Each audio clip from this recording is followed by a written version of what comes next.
ماں باپ حضرت آدم اور حضرت حوا سے پیدا کیا، تمہارے درمیان قبیلے بنائے، تمہارے درمیان خاندان بنائے۔ یہ قبیلے، یہ خاندان فخر کے لیے نہیں بنائے، یہ قبیلے اور خاندان بڑائی کے لیے نہیں بنائے، یہ قبیلے اور خاندان تکبر کے لیے نہیں بنائے، یہ قبیلے اور خاندان ایک دوسرے کو ذلیل کرنے کے لیے نہیں بنائے، یہ قبیلے اور خاندان ایک دوسرے پر فخر کرنے کے لیے نہیں بنائے۔ اللہ رب العزت فرماتا ہے، کیا فرماتا ہے؟ وَجَعَلْنَاكُمْ شُعُوبًا وَقَبَائِلَ لِتَعَارَفُوا۔ یہ قبیلے، یہ خاندان، یہ جماعتیں، یہ نام اس لیے ہم نے بنائے تاکہ تم ایک دوسرے کو پہچان سکو، ایک دوسرے کا تعارف کر سکو، تمہیں پتا چل سکے کون ہندوستان کا رہنے والا ہے، تمہیں پتا چل سکے کہ اس کا نام کیا ہے، دوسرے کا نام کیا ہے، یہ کہاں کا رہنے والا ہے، تاکہ ایک دوسرے کا تعارف ہو جائے، ایک دوسرے کی پہچان ہو جائے۔ اور آگے اللہ رب العزت فرماتے ہیں ان اکرمکم عند اللہ اتقاکم، تم میں سے سب سے زیادہ معزز اللہ کے نزدیک خاندان کی بنیاد پر نہیں ہوگا، قبیلے کی بنیاد پر نہیں ہوگا، نسبت کی بنیاد پر نہیں ہوگا، خاندان کی بنیاد پر نہیں ہوگا، اللہ کے نزدیک پسندیدہ اور محبوب بننا ہے۔ اکرمکم عند اللہ اتقاکم، اللہ کے نزدیک جو تم میں سے متقی ہے، پرہیزگار ہے، تقوی والا ہے، وہ اللہ کے نزدیک پسندیدہ ہے، قبیلہ اور خاندان کی بنیاد پر نہیں ہے۔ یہ آیت ہمیں بتاتی ہے کہ مسلمانوں میں آپس میں بٹنا نہیں چاہیے، مسلمانوں میں اتحاد ہونا چاہیے، مسلمانوں میں اتفاق ہونا چاہیے۔ اتحاد زندگی ہے، اتحاد زندگی ہے، اور اختلاف موت ہے۔ اختلاف جس قوم کے اندر آیا، انتشار جس قوم کے اندر آیا، وہ قوم کبھی عروج پر نہیں جا سکتی، اس قوم پر زوال ہی زوال آتا ہے۔ افسوس، صد افسوس کا مقام یہ ہے، کسی نے کیا خوب کہا ہے کہ جو ہزاروں کی پوجا کرتے ہیں، یعنی غیر مسلم جو ہزاروں بت بنائے ہوئے ہیں، ہزاروں خدائے بنائے ہوئے ہیں، وہ ایک ہے، اور جس کا خدا ایک ہے وہ بٹے ہوئے ہیں۔ ہم بٹے ہوئے ہیں، ہمارا خدا ایک ہے، ان کے خدا ہزار ہیں وہ پھر بھی ایک ہے۔ ہمیں یہ سوچنے کا مقام ہے، ہمارے لیے یہ افسوس کی چیز ہے۔ اور یہ نماز ہے، نماز میں جب کھڑے ہوتے ہیں یہ بھی اتحاد کا درس دیتی ہے، محبت کا درس دیتی ہے، اتفاق کا درس دیتی ہے، اس لیے کہ جو پہلے آ گیا، جس کو جہاں جگہ مل گئی اس کے لیے حکم ہے۔ یہاں پر کوئی امیر ہے اس کو یہ حکم نہیں کہ وہ آگے جائے گا، اور غریب ہے تو پیچھے جائے گا، کوئی حاکم ہے تو آگے آئے گا، محکوم ہے تو پیچھے جائے گا، ایسا نہیں ہے۔ جو آ گیا اس کو ہی، جو آ گیا جس کو جہاں جگہ مل گئی اس کے لیے حکم ہے کہ وہی کھڑا ہو کر نماز پڑھے۔ یہاں پر کسی کا امیر کے برابر میں غریب کھڑا ہو سکتا ہے، امیر کے برابر میں فقیر کھڑا ہو سکتا ہے، حاکم کے برابر میں محکوم کھڑا ہو سکتا ہے۔ یہ نماز ہمیں اتحاد کا درس دیتی ہے کہ جس طرح تم نمازوں میں کھڑے ہوتے ہو، ایک کس قبیلے کا ہے، دوسرا کسی قبیلے کا ہے، کوئی کسی خاندان کا ہے،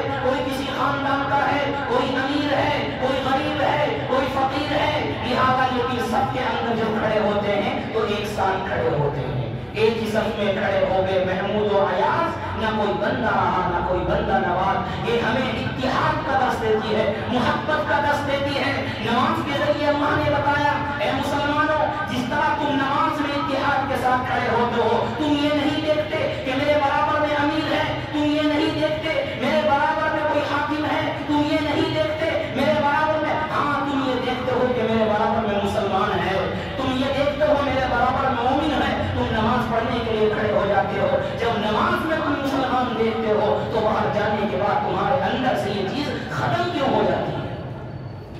یہ اجتماعات، یہ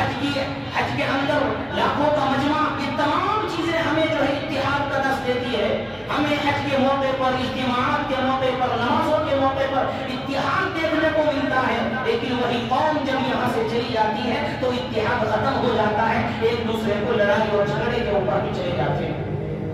اللہ کے رسول صلی اللہ علیہ وسلم نے جب مکہ کو فتح کیا اور عالی شان کے ساتھ، قوت کے ساتھ داخل ہوئے، حضرت ابو بکر بھی موجود، حضرت عمر بھی موجود، حضرت عثمان، حضرت علی سب موجود، کبار صحابہ، بڑے بڑے صحابہ موجود، لیکن اذان دینے کے لیے ابو بکر کو حکم نہیں ہے، اذان دینے کے لیے عمر کو حکم نہیں ہے، اذان دینے کے لیے عثمان اور علی کو حکم نہیں ہے، بڑے بڑے صحابہ کو حکم نہیں ہے، ابو ہریرہ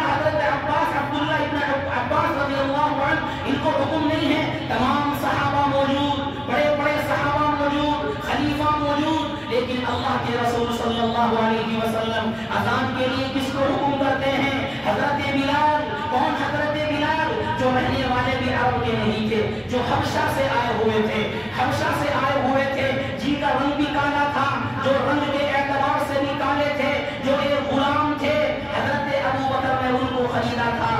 نہ عرب کے رہنے والے، نہ رنگ کے اعتبار سے سفید، لیکن اللہ کے رسول صلی اللہ علیہ وسلم نے عزت کتنی دی، کہا اے بلال جاؤ جاؤ کعبۃ اللہ کی چھت پر چڑھ کر اذان دو۔ دیکھنے والے حیران ہیں، بڑے بڑے خاندان والے موجود ہیں، غیر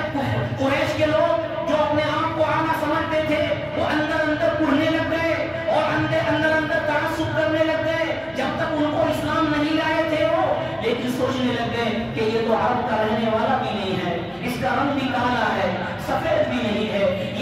اس کا خاندان کا معلوم نہیں ہے، یہ تو ایک غلام تھا، لیکن اس کو اتنی عزت سے نوازا گیا کہ اس پر کعبۃ اللہ پر چڑھ کر اس کو اذان دینے کا حکم آقا نامدار صلی اللہ علیہ وسلم نے دیا۔ یہ پیغام دینے کے لیے، یہ بتانے کے لیے، یہ حکم دینے کے لیے مسلمانوں کو کہ اے لوگوں میں آیا ہوں محبت بانٹنے کے لیے، میں آیا ہوں تمہارے درمیان اتحاد پیدا کرنے کے لیے۔ تمہیں یہ نہیں دیکھنا کہ یہ رہنے والا کہاں کا ہے، تمہیں یہ نہیں دیکھنا کہ اس کا رنگ کیسا ہے، تمہیں یہ نہیں دیکھنا کہ اس کا خاندان کون سا ہے، نہیں المسلم اخو المسلم، مسلمان کا بھائی ہے، مسلمان سے ملنے والا ہے، مسلمان سے محبت کرتا ہے۔ اللہ کے رسول صلی اللہ علیہ وسلم نے حضرت بلال سے اذان دلوا کر اور ان کو مؤذن بنا کر یہ بتا دیا کہ کسی کو کسی پر فخر کرنے کی ضرورت نہیں ہے، کسی کو کسی پر فخر کرنے کی اور تکبر کرنے کی ضرورت نہیں ہے۔ آقا نامدار صلی اللہ علیہ وسلم نے اس فرقے بازیت کو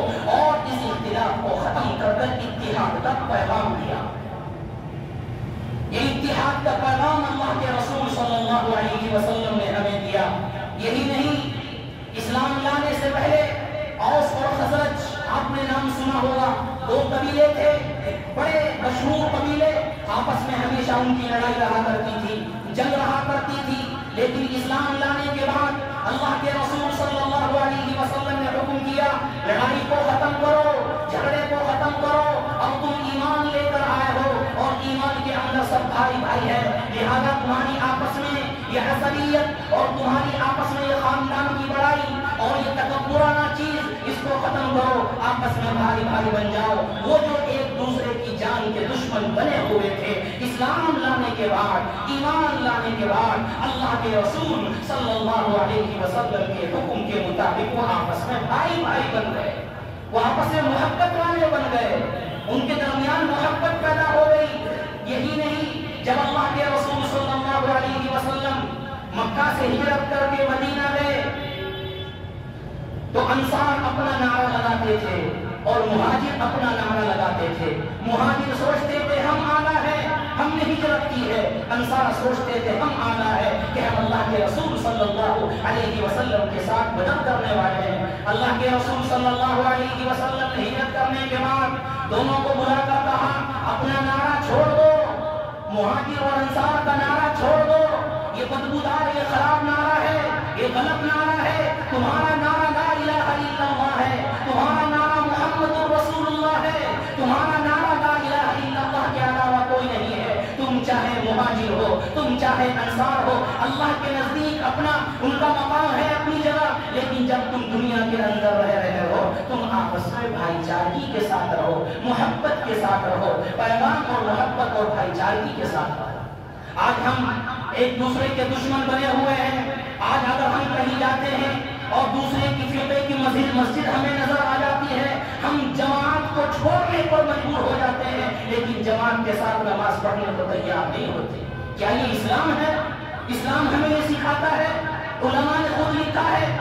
کہ جو علماء نے خود لکھا ہے، اگر کوئی مسلمان مثلا دیوبندی ہے، ایک مثال کے طور پر سفر میں ہے، جماعت کا وقت ہو گیا، اس کو بریلیوں کی مسجد نظر آئی یا اہل حدیث کی مسجد نظر آئی، اس کے لیے حکم نہیں کہ وہ جماعت کو چھوڑ دے یہ سوچ کر کہ یہ تو بریلیوں کی مسجد ہے، یہ سوچ کر یہ تو اہل حدیث کی مسجد ہے، نہیں، اس کے لیے محبت کا پیغام یہ ہے